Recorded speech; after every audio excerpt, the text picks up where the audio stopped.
I'm Yuan. I'm a co-founder of Conflux, and so we also like a China team or Hong Kong team now. So today I've give you some knowledge, share some color on Hong Kong. So 3 parts. Firstly, the big pictures, the past and present, what's going on in Hong Kong, and then what are the main trends and main stories and practices in Hong Kong now. And lastly, some color on the players ecosystems in Hong Kong. Okay. So take a look. So like Hong Kong nowadays are calling the fallen financial center, right? No longer a relic of the financial center, no longer a financial center now. Why? Take a look at the picture. All the great exchanges, Bitfinex, BitMEX, Crypto.com, FTX, were all founded in Hong Kong, but none of them were based or with their headquarters in Hong Kong. They all move out, or they just simply vanished. Okay. Well, in old days, actually there are no regulations, and Hong Kong is probably the best places where the West meet the East, right? All the West people come to Hong Kong and open their shops and welcoming their East customers. But all of a sudden, like times change, right? And Hong Kong actually start to pay more attention to the area. They issue like they gave four type of licenses in 2018, try to regulate and put things into normal. And even in 2022, they start to show their determination and take a vow that Hong Kong is going to become the Web3 centers for the world. But why people are moving out? So let's take a look at the big picture behind the scene. Okay, so in the unregulated period, it's like the Wild West. Everybody can come here and have fun, right? Even the first stablecoin, USDT, is actually issued in Hong Kong with a custodian bank, a Shanghai Pudong Development Bank. Can you imagine that? Like that time, like truly innovative. Okay, but gradually, with things like the Hong Kong government try to regulate it, but they have no ideas what's going on in the space. They try to talk about like STOs, right, securities, but that's not the crypto people like. So things doesn't go well. And also in the same time, China mainland start to have crackdowns in the crypto space. In September 2017, basically China government cut down all the banks' links with the Chinese-funded exchanges and say, you guys have to move out of China. And even in 21st October, basically the central bank said, no Chinese users in your exchanges. Doesn't matter what exchanges what founders you are. Basically, you just get rid of all the users if their KYCs are Chinese nationals, right? This looks scary, so that's why the exchanges, even in Hong Kong, they don't feel comfortable. They don't feel confident, so they decided to move out. But why? Like Hong Kong in 2022, turn 180 degrees, say, no, you're welcome, right? Hong Kong is going to become the Web3 centers, the crypto centers. But nobody kind of like, things start to rebuild from scrap. So why like Hong Kong decided to do that? Why crypto start to get picked up by Hong Kong? If you look at Hong Kong property price, if you look at Hong Kong stock IPO volumes, if you look at Hong Kong stock trading volumes, they're just like, whoop. Everything, everybody, every money, every single dollar just moved to like Singapore. People are run away. Hong Kong government Hong Kong residents, Hong Kong government, Hong Kong financial guys got to save themselves, right? So now the head of Hong Kong, like say, hey, make a proposal to the central government, say, can we do the cryptos? And President Xi, well, I'm faking stories here, okay? So the central government of China say, yes, leverage on the one country, two policy, one country, two system policies. Use that to make yourself a Web3 centers. But the good old days of the Wild West has passed. So what's going on right now? So after they take the vow to make Hong Kong the Web3 centers, we can see it's happening in 2022 October and 2023 January. The Cyberport is kind of a special zones for startups. They say they will invest 50 million RMBs to help and accelerate Web3 ecosystems. there's a lot of companies say they are actually in Cyberport now. But if you go to check their offices, it's all hollow, okay? But in Web3, there are so many companies, but people are not working there. I'll explain in my slide later on why is that. And in June last year, the exchanges license, the formal Hong Kong licensed crypto exchanges are formally out. Hashkey is the first one. I'll explain that later too. And in December last year, the stablecoins the consultations for having a regulated frame for stablecoins is also out. And basically, the first stablecoin license will be out in probably Q2 or Q3 this year. So they all of a sudden, the policymakers move so fast, even faster than entrepreneurs. The entrepreneur already ran away, okay? The new entrepreneur hasn't come up yet. So yeah, so that's kind of, you know, like all of a sudden things change, all the dynamics here. So then in part 2, we will dive deeper into what are the main 2 narratives and practice the Hong Kong government want to push forward, okay? So first thing, the exchange. First thing first, exchanges, right? If you don't have exchange, right, why do you call yourself like financial center, right? The IPOs, the trading volumes, fundraisings, that's all important in the financial center. Otherwise, you don't have financial workers, right? And so once after they make that statement to making Hong Kong a Web3 centers, in February, they start to propose the new regulatory frameworks called VASP and VATPs. So VATP is a license for security tokens. You know, still they try to, you know, save their faces because they have brag about security tokens in 2018. They have to continue to push that security tokens forward. Otherwise, right? But still, no, but not too much on the security tokens. Everybody knows STO doesn't really work out. And VASPs is simply for cryptos, right? And in May, the consultation concludes, and in June, the guidelines, the VA, which is the virtual assets, that's mainly for the VASP license, became effective. And all the exchanges operating in Hong Kong still have a 6 months grace period in January to move out. So right now, in 2024 January, the transition period ends. And by the end of February, everybody who operate exchanges, crypto exchanges in Hong Kong, have to either get a license or in the process of getting a license, okay?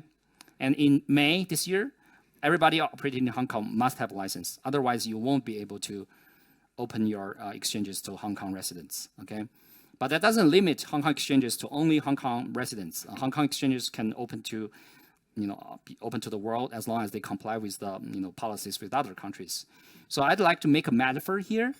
What I call crypto is the great sailing, you know, era in the past. In early days of the great sailing days, right? The Columbus, you know, the Macklins. There's no sovereignty on the seas, so everybody can go to do robberies, trades, and colonizations. But gradually, the countries, the inlanders start to wake up. They say, we have to claim sovereignties on our seas, right? And nobody gonna operate in my seas, otherwise you're gonna give me some money for the passing fees, right? That's exactly what crypto is becoming right now. More countries start to recognize this sovereignty on cryptos. If you wanna operate on my space, you have to get a license. And also you have to make sure you protect my users, just like what Japan did, like what US did, like Korea did, Singapore did, and Hong Kong did it as well. So Hong Kong now moved out of the big open sea. It's part of the Hong Kong, you know, like sovereign seas right now, if you want to operate in Hong Kong residents. But still, you know, Hong Kong exchange, they can be the, you know, the navies or the pirates from Hong Kong and go all over the world to rob, to colonize, to trade, right? So that's what I call the great sailing eras. But now the pirates, the CZ of Binance has fallen. The navies of the countries has risen. That's what I'm thinking of the great period. Now, Hong Kong is only one of the navy coming out. There will be more navies coming out and lesser CZs, right? More and more Coinbase. Okay, going forward. Okay, this is kind of like too technical. I'm not gonna spend too much time. Basically, it's saying If you're like VATPs, you're falling under the SFO, which is kind of equivalent of SEC. But if you're crypto tradings, it's not even securities. The government don't know how to regulate it. As long as you don't use it to do money laundering, you're falling under the AML regime, and you're good to operate, okay? And the virtual assets under this AML is like BTC, ETH, USDT, ETH, etc. As long as they don't like generate like profits, right? The government can figure it out. It's kind of WASP, and it's okay. Like as long as you go along with AML regime, okay. And right now, only 2 exchanges get the license. One's OSL, another one is Hashkey, okay. And here is the kind of the requirement. You have like 5 million Hong Kong dollars for capital, it's okay. And make sure you took good custody of your client assets and all that. And there's another 11 exchanges in the pipeline applying for the Hong Kong exchanges license. And right now, what's the behind-the-scenes story I just shared with Volker is actually the exchanges got the license are not those old Chinese founded exchanges like OKX, Binance, or KuCoin or BigGet. Those guys don't get a license. Why? They are considered with sins because they touch China mainland users, which the central government of China they don't want it. But the Hashkey, the OSL, they are all new players. They don't have the original C touching the Chinese mainland users, so it's very safe play to give them license. Right now, I only see 1 exchanges using their own brand, where they grew up from China to apply for the Hong Kong license is OKEX. That's the only one. Why? They pay a ton of money working on their government relations to make sure the Hong Kong government can give them a license. It's not they don't have money. It's not they don't have good like volumes or they don't have enough number of users. It's because they have sins. And all other ones are old monies. Only a few of them are actually kind of fronts or puppies of the old ones founded by Chinese. So that's kind of the awkward one, right? If I'm the Hong Kong government, I want to push for exchanges. Who should I give license to? Of course, I take a list of ranking volumes of exchanges, but that's not the case. The case is you play safe. You gave license to new players who don't have original sins. Right? People who in this crypto space know probably nowadays the volumes are halfly split in the Western exchanges and the Chinese funded exchanges. But all those Chinese funded exchanges, let's say CZ, he have sins. He would rather turn himself in the United States instead of going to Hong Kong, right?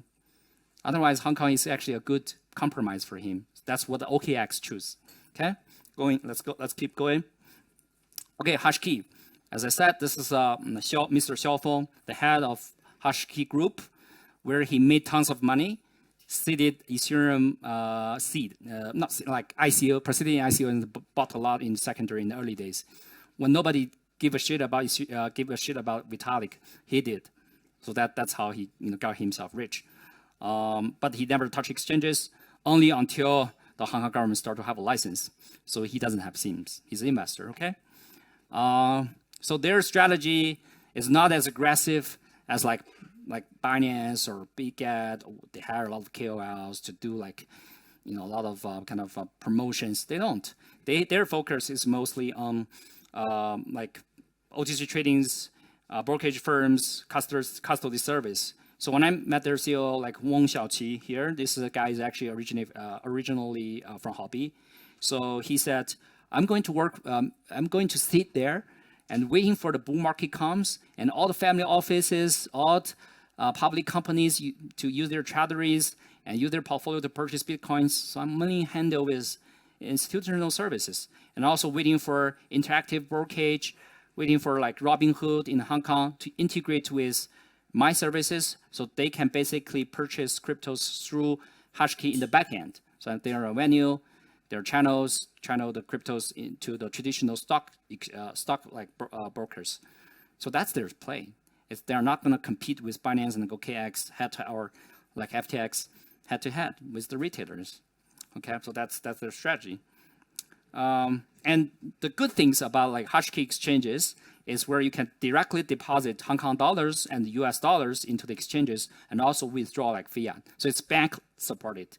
It's not like a lot of exchanges, especially Binance, you have to do like through a C2C OTC markets, where easily put your money in the risk because the bank can give you a check and get you to get out of my bank, right? That's kind of a risk, but they're good. I think their bank like ZA Bank, Standard Chartered Bank, they all support them to directly withdraw and deposit money. Another good things about like Hong Kong exchanges is you don't have taxes for capital gains. That's probably the only exception I know so far in all the regulated or claimed sovereign like exchanges. No taxes. Think about like Japan, think about like taxes in Europe. I heard in Switzerland that's like a flat tax, right?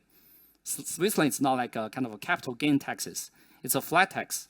So it's pretty cool. That's why, you know, the DWFs, right? All the quant guys are based in Switzerland. It's a flat tax, okay? But in Hong Kong, it's zero tax, right? Okay, zero tax. Okay. Okay, the hashkey exchange. You know, I have to be honest with the trading volumes here. So the trading volumes kind of that's kind of a few days ago. That's $25 million something. On the Bitcoin ETF spot day, the day that it passed, it's about like 50 million. So it's not much. Well, the chart I get from CoinGecko here is like said 4 billion or 2 billion. The spike here is basically wash trading by themselves, because like Mr. Wong from Hobby, he knows really well about like wash trading to kind of inflate the trading volumes. But the medium immediately call out, you bluff, your trading volumes, you're wash trading yourself, right? You don't want me to report you to SFOs, right? And so they stop it. So the trading volumes kind of back down to 20 million to 30 million every day now. And half of the trading volumes are US dollar pairs concentrated, with 1/3 in USDT, USDC stablecoins trading, and the others in Hong Kong dollars. They also have like another kind of another 16 coins like Chainlinks, those old blue chip tokens, but the trading volumes is even less than $10,000. Too little, too early. Yeah, and also they are sitting there for the, you know, the institutional hype. The retailers, they are not going to compete, just to play safe. Okay, and that's all for like the exchange mainstream narrative and practices so far. And first, stablecoin is the second focus the Hong Kong government want to have and compete with US dollar stablecoins. Okay, this take longer times than exchanges. Exchanges probably only takes like less than half year from consultation to conclusion and the license out, right? The stablecoins started from January of 2022, and I guess probably the process could be really quicker.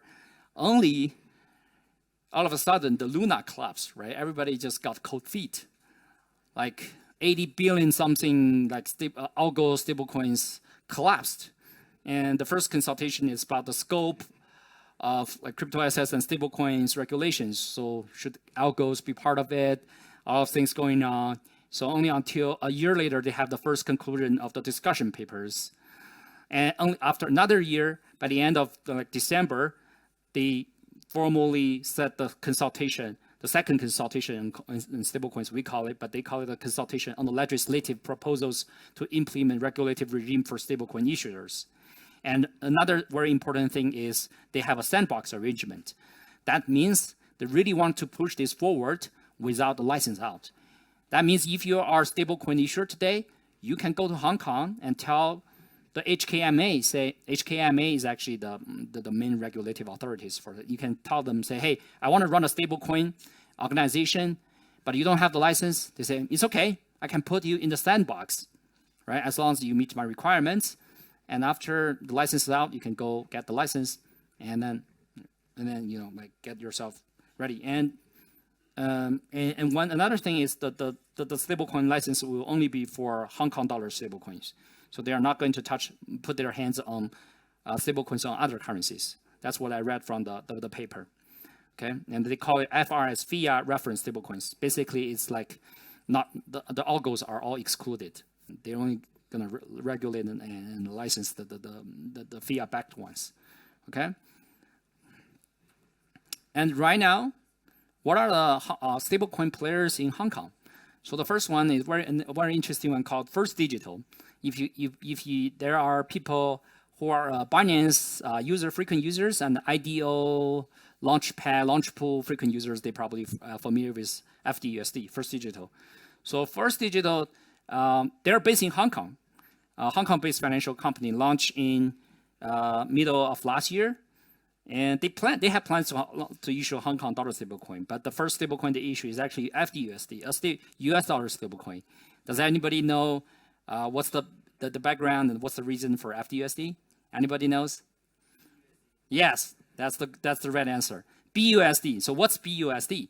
BUSD is Binance-backed US dollars, right? Because like Binance said, why should I give all my trading pairs to USDT and USDCs?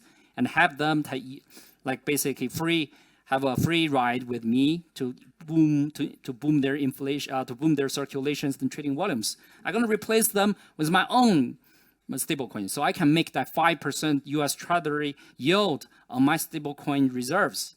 So that's why they have BUSDs.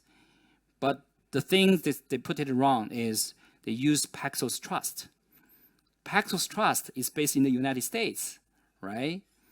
And United States said, CZ make a lot of money from his stablecoins. $2 billion, no, $20 billion at its peak. That doesn't make sense. This guy gonna go rogue. It's not under my control. USDT and USDC is a good baby in the face, and the USDT is a bad boy on the surface, but also a good boy under the table, okay? But BUSD, not under control. So Paxos is under, was under, I guess, significant pressure to shut down BUSD's minting and redemptions, even before the CZ could have a smooth transition. So that's why they have a backup of FDUSD with their legal structure set up in Hong Kong and their custody bank in Hong Kong. Of course, they're gonna apply for the Hong Kong dollar stablecoin license. So right now, it's only $2 billion, about $2 billion in circulation, still 1/10 of the BUSDs. But given Binance dominance in today's market, I guess in a bull run, this will again recover probably to 10 billion or something. Maybe not as much as 20 billion, but I guess 10 billion is still fine, given the trading pairs, Launchpad, Launchpool, all that. Okay.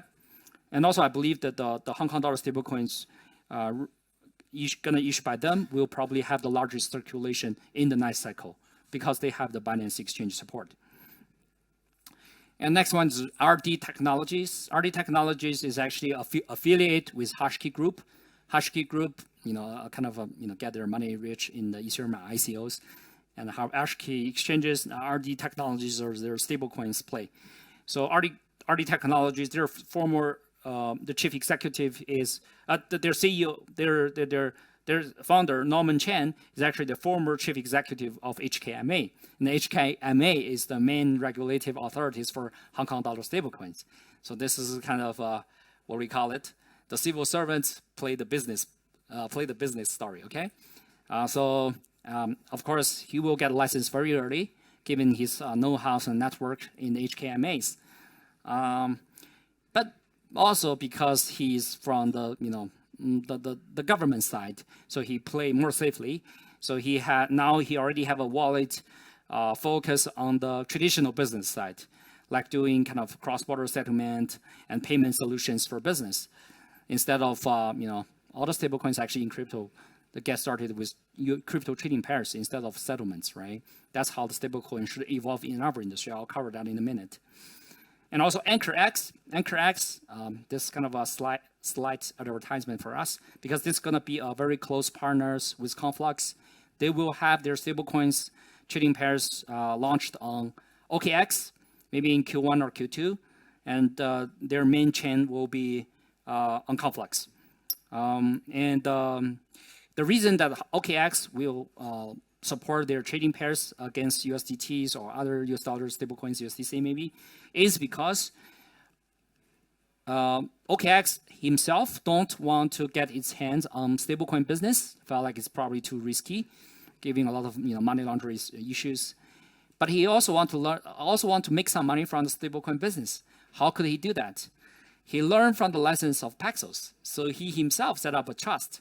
So AnchorX used the OKX stablecoin trust for launching his own stablecoins. So he wants to make it the very first successful examples for Hong Kong dollar stablecoins launching in Hong Kong. So more people will come to use his trust. So that's the OKX play. And so hopefully the AnchorX stablecoin launch on OKX and also on Conflux device will have a good rollout. Okay, so as long as mentioned, Conflux, the advertisement time continue a little bit of ourselves. So, so we are the infrastructure. Hopefully become the most dominant infrastructures for Hong Kong dollar and offshore RMB stablecoins in the future. So we were established 2018, launched in 2020. Mainnet launched in 2020, and we relocate in Hong Kong in 2022 after the Hong Kong government decided to make the Hong Kong the Web3 centers, and we also work with China Telecom, one of the China's largest telecom companies, to launch like a blockchain SIM card, so people can sign from their cell phone SIM cards without remembering private keys on the numerical words. And also in the first quarter of 2023, we were the best performing projects under the Hong Kong theme. Okay, CFX. Today still on kind of a coin market cap top 100 token. And we've been very actively in Hong Kong, and our main play is actually to work with Hong Kong dollar stablecoins to make sure we can become a similar pair, just like Tron to USDT. So we were there for Hong Kong dollar stablecoin or for offshore RMB stablecoins, right? Nowadays there are actually $50 billion USDT on Tron. Think about that. And the entire circulation of USDT is only 90 billion something. And more than half of that is on Tron, right? Not on Ethereum, not on Solana, right? The ones you guys love the most, right? It's actually on Tron. And nobody like it because the tech is shit. But people like it. Yeah. The people, not just the crypto people. Okay. So continue about us. So we want to be the Tron for for USDT, we for Hong Kong dollar stablecoins and offshore RMB stablecoins. So we have a very deep root in China mainland. We are probably the only project recognized by the Chinese government, given our chief scientists are the only Turing Award winner in China, Andrew Qizhiyao. So he is probably the panda level scientist for China because the only Turing Award winner. Okay, so he's our chief scientist. So that's why we got recognized by the Shanghai government. We have a nonprofit research institute established in Shanghai, TreeGraph Blockchain Research Institute in 2020, and we still operate in China today. Even we have tokens, but we cannot have tokens shared, promoted, and sold, or have it in the front end of the product to users in China mainland. But we can do it elsewhere. But people in China mainland get to know us through all the stuff we do in China. We have about 10 million NFTs issued on Conflux. We work over 1,000 brands in China to do those NFT promotion stuff. We work with the China equivalent of Instagram, Xiaohongshu. They have 200 million actively monthly users. So a lot of internet companies use Conflux to issue NFTs in China, but they are traded or sold in fiat, not in crypto. Yeah. So not like just the Ethereum ones that people, or Solana ones, like people trade NFTs in Ethereum, but in China, people got to trade NFTs in fiat, not in crypto. Okay. So a little bit of ourselves. So we started from POW, but the hash rate is low because of the token price. So we add another layer of POS to confirm the finality, but still with POW to generate blocks. So the TPS is over 3,000, but that's 3 years old technology. We can still develop that, but the capacity is obviously not fully utilized. Yeah, so we have over 1,000 nodes. So a little bit comparison with Bitcoin, Ethereum. Solana probably faster, but it's not as decentralized as we think because it's POS. Okay, and we feel like we are much better than Tron. So we have strong confidence in technology-wise that we can be the infrastructure for Hong Kong. Okay, We were also written into the 14th five-year plan in China. These are the all the Chinese internet companies and the global brands, McDonald's, Unilever's, that use us for their NFT issuance in facing their Chinese clients. Yeah. So quickly, too much for advertisement. Sorry. Okay. So back to the stable coins. Why would I would like to kind of illustrate how stable coins develop. So I want to talk about how stablecoin itself for especially use USDT as example. So I think there are three phases for a stablecoin to become a one that's never gonna exist forever. So firstly, you have to start it from the crypto native space. Means you have to be in the exchanges, be as a major trading pairs. Like USDT is the first mover, so a lot of exchanges adopt it as trading pairs, just take it for, as natural, right? So a lot of inflows for USDT just simply due to that. And then you have to be also a major stablecoin used for DeFi farming scenarios. So that's the first step. You are kind of a mainstream for crypto inner circles. And the second step, where you have to become kind of an intermediary for cross-border settlement and great dark market, right? So I believe USDT has already surpassed this step, because a lot of people in the gray and black market, as far as I know, they don't care blockchain, they don't care crypto, but they believe USDT on Tron simply because it's quicker, it's cheaper, it's faster than the SWIFT and the banks, right? So that tells me one thing is stablecoins plus blockchain is just simply better than banks plus SWIFT. It's that simple, right? But today's only one stablecoin has passed that stage, is USDT plus Tron. Even USDC is nowhere near that, the second stage. Why? Check out the USDC circulations. 90% of the USDCs are issued on Ethereum. Think about people doing business, doing cross-border settlements, are settled USDC on Ethereum. The fees are not stable, causing maybe 5 to sometimes when it's busy, congested, it could be in 100, right? It's not for large scale, use cases, right? And the last stage, once you enter this stage, I think it will exist forever, is in the daily business. When I didn't go to Turkey, but I heard some friends told me when they went to Turkey, in Turkey, taxi drivers, they have the QR code that allow you to scan to send him USDT on Trons, right? That's what I call the third stage for stablecoin, is make the stablecoins a payment in the regional business market.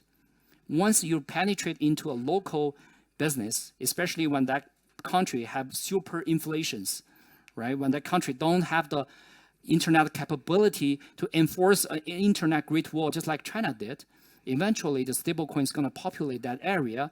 That's inevitable. Once this stablecoin reached that phase, that country basically got dollarized, and that stablecoin is just hard as gold. You don't even have to have enough reserve in the bank to make sure people believe you were one-to-one backed. Simply just because people use you all day long, it just become, in God we trust, right? So that's the third phase, I believe, for stable coins. Now there's only USDT are in the second stage, probably a little bit signs in the third stage. All other stable coins are still in stage one. And one thing I want to emphasize is that you cannot develop stable coins jumping, just bypassing steps. Say, oh, I want to do a stable coins only for cross-border settlement and payment, or in Ethereum. No, it's not going to work. Why? Because the competition is so fierce in the traditional market. The Western Unions, the Visas, the Mastercards, you have no way gonna compete them there. The only way break out is to go with crypto first, because you can leverage the liquidity in crypto to get the trading volumes, get yourself the trading volumes, and also the circulations. And also the most important thing is the user access through exchanges. So think about opening exchange compared to open a bank in a certain country. Which bar is lower? Of course, open exchange is much lower than opening a bank. And getting your stablecoins listed in those exchanges, have access to local market with local fiat trading pairs, and then basically the people have access to your stablecoins. So that's why you have to go with crypto first, to leverage on the crypto benefits. And that's how I believe the stablecoins plus blockchains can surpass the SWIFT plus banks at the end of the day. Okay. So once we figure out the strategy, how we're gonna work for Hong Kong dollar stablecoins.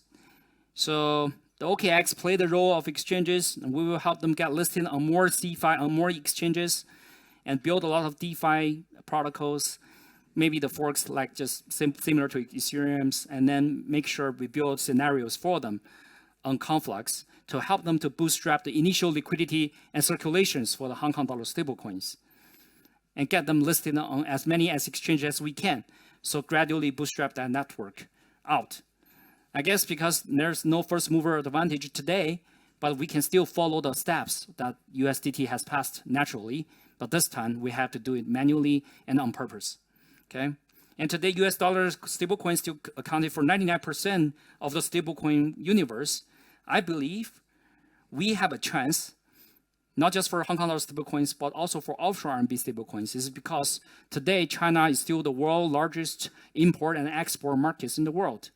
If the stablecoins can be backed by the trade, the merchant trade, the international trade network behind it, we still have a chance to actually make Hong Kong dollar and offshore RMB stablecoins grow in this pie. So that's our chance. I don't see chances for many other stablecoins for other currencies. Their chances slow. Even if they leverage on the benefits of the cryptos, it's tough if they don't have that network effect of the currency itself. China still has a chance. Let's see if we can work it out. All the best for me, okay? Thanks. Okay, so the last part, this part is a little bit easy. So the kind of the ecosystem for Hong Kong so far. So as I said, the 50 million stuff for supporting Web3 ecosystems. So if you do really consider Hong Kong, a startup can get as much as 1 million Hong Kong dollars for financial support. And for talents, I myself got this top talent pass scheme because I'm a QS 100 graduate, so I can get Hong Kong IDs. You can too. And if you hire like Hong Kong people for research and development, they also have subsidies for different levels of degrees. And two major events I want to mention to everybody if you have interest going to Hong Kong. One is the Hong Kong Web3 Carnivals in March to April. Last year, it was super successful with over 50,000 attendees, 300 speakers. The other one is the Hong Kong FinTech Week. This one is more official, but a lot of traditional FinTech companies will attend as well. But also have more like social impact. This one's kind of more like crypto native, okay? So those two are the good choices if you want to go to meet Hong Kong players and want to have want to kind of consult like government people, officials, even government officials show up in parties, which is very interesting. Like you don't see other places like government officials show up in crypto parties, but in Hong Kong they do, right? So I guess this is kind of the phenomenon that the determination that the Hong Kong government showed to the crypto space. And the important players in Hong Kong for entertainment, you have Animal Car Brand, Sandbox, Mimiland. For like institutional custodies and asset management firms, New Hall Tech, which is spin-off from Hobby, they're kind of publicly listed company business. Kobo, a wallet plus custodial, and a lot of VCs. I have to mention DWF Labs, which is the sponsor for us. Their VC is pretty active in Hong Kong, cover a lot of Asian deals. To be honest, Conflux won't be that successful without support from DWF in the first quarter of last year, because nobody, like a lot of capitals, especially they are Western-based, they don't give a shit about like Conflux Chinese founded projects, but DWF did, which is kind of a perfect match. Underdogs play. Underdogs play together, they play stronger, okay? but today like DWF is definitely somebody now, and also like for kind of the quant shops and crypto management firms for like for Bitcoin holders, OGs. Aunt Alpha is a subsidiary for Bitmain, and Matrix Port spin-off from Bitmain and Ember. Okay, so those are the kind of the big players: VCs, entertainments, institution custodians, quant shops. Okay. Any more cast friends? Probably just one cases for like China ecosystem. It's very famous. They themselves has been long in the history. They themselves probably are more like an investment conglomerate. They like a Sandbox is one of their subsidiaries. They have raised a total funding of $870 million, and with their valuation of about like $6 billion. But they don't have their its own main business. It's more like a holding company. Okay, so the main holding companies, main holding subsidiaries like Sandbox, right? And also their major investment like Yuga Labs, Axie Infinity, OpenSeas, right? So they have a lot of investment into the Western players. So they are very good, investment source and connectors connecting the West and the East. Okay, and also they are Hong Kong local funded projects. And the last one, last page is another phenomena I'd like to tell everybody that you don't read from the newspaper is what I called front shop back factory. So what is front shop back factory? That basically means because China mainland banned cryptos, still ban crypto today. We are the only exception, remember that? But China has so many talents. And entering crypto can help you make a lot of money. So the China talents will have their CEOs, CXOs show up and live in Hong Kong. But with their coders, with their community managers, actually decentralized or remotely worked in China mainland. So the policeman won't be able to catch them, yeah, because they're dispersed. Yeah, so that's how a lot of actually Chinese-based startups are operated today, especially when they successfully raise money or get their token listed. Their head will run to Hong Kong's or Singapore's, but with their employees in China mainland. I guess some of them are too big to hide, especially like exchanges. So you will see like Hobby's employees get captured, KuCoin employees get captured, OKX. So exchange is probably too big to hide. But if you're just a kind of a small ecosystem projects, you can have your dev team, ops team in China mainland, which keep your cost low, but also give you the best quality talent.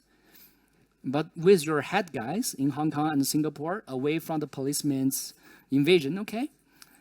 So the typical representative guys are all there. So we are one of them too. But we are okay. We're okay. So that's why I fly in from Shanghai. Otherwise, I should fly in Hong Kong. But if our token price go up a lot more, I guess I have to relocate to Hong Kong too, because the policemen will start to become greedy on me as well. Yeah, yeah. So all these players, like OKX, OneKey, Hashkey, Bitmain, Unisat, which is kind of a BTC inscription players, Alchemy Pay, Loopring, they all have employees in China. Even Ember shut down their office, and Crypto.com, they also have a big office in Shenzhen. So this front shop, back factory, front shop in Hong Kong, back factory in China mainland is a pretty mainstream startup build for the kind of Eastern players nowadays. Okay, that's all for my presentation. Hope this gives you some color on the Hong Kong stuff. Thank you, everybody.